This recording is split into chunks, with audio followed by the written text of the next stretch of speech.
আমরা চলে এসেছি বারমুডা ম্যাপে। তো এখনই আমরা রাশ করব হাই স্কুলে। পিকটা এখন আর নেই, তো হাই স্কুলেই রাশ করতে হবে। যাই হোক, তো এখন আমরা ল্যান্ডিং করব। আর একটু কাছে যাই তখনই করব। এই যে ল্যান্ডিং করতেই চলে এসি, কাছেই আছি। যদি আমি এখানে নেমে একটা প্লেয়ারকে মারেন, আপনারা সবাই সাবস্ক্রাইব করবেন। আর যদি ডিফেক্ট হয় তাহলে অনেকগুলি কমেন্ট করবেন আর লাইক দিয়ে দিবেন, বুঝছেন? অবশ্য আমার এই দিন অনেক মাথাটা গরম ছিল। যাই হোক, দেখে আমি ভালো খেলি কি না। আমরা যাচ্ছি সোজা। এখানেই আমি শটগান পেয়ে গিয়েছি। আর আজকে কিন্তু আমার একটু কিলচিল হওয়ার সম্ভাবনা আছে, কারণ এই টিমমেটটা একদম চোর, বুঝছেন? পুরাই চোর, একদম বাটপার কিলচোর, বুঝছেন? তার প্রতিশোধ আমি ওকে হারিয়ে, ওকে আজকে ডাউন যদি হয় আমার চোখের সামনে থাকলে আমি ওকে রিভাইভ দিব না, বলে দিচ্ছি আপনাদেরকে কিন্তু। তো দেখেন আমরা বাড়িটার দিকে যাব।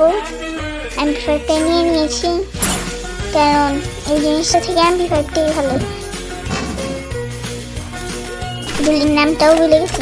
ম্যাক্স 7। আচ্ছা দেখি ম্যাক্স 7 দিয়ে কেমন রাশ দিতে পারি। তো তারপরে এখানে একটা এনিমি চলে আসবে। এটা তো গাইজ, ও যদি আমার একটা করে কিল চুরি করে আপনারা একটা করে সাবস্ক্রাইব করবেন, ঠিক আছে বন্ধুরা? আর পিছনে একটা এনিমি আমি দেখেছি, তাই এই যে দেখছেন কিভাবে চুরি করে ফেলছে। এই যে এখন আরো একটা চুরি করবে। এই যে আমি ড্যামেজ দিয়েছি অলরেডি ফুল।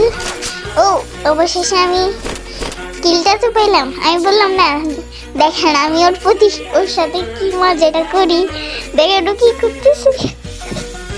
ও ভাবছে আমি অবশেষে একটা দিয়েই দিব। তো দেখতে থাকেন।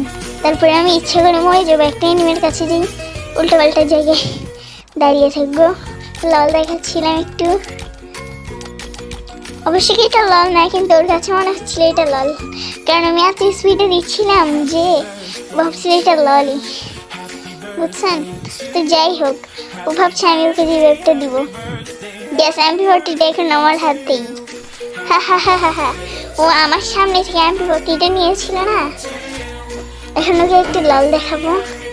দেন কিছুটুকু সামনে একটা এনিমেল লোকেশন পেয়েছি আমি।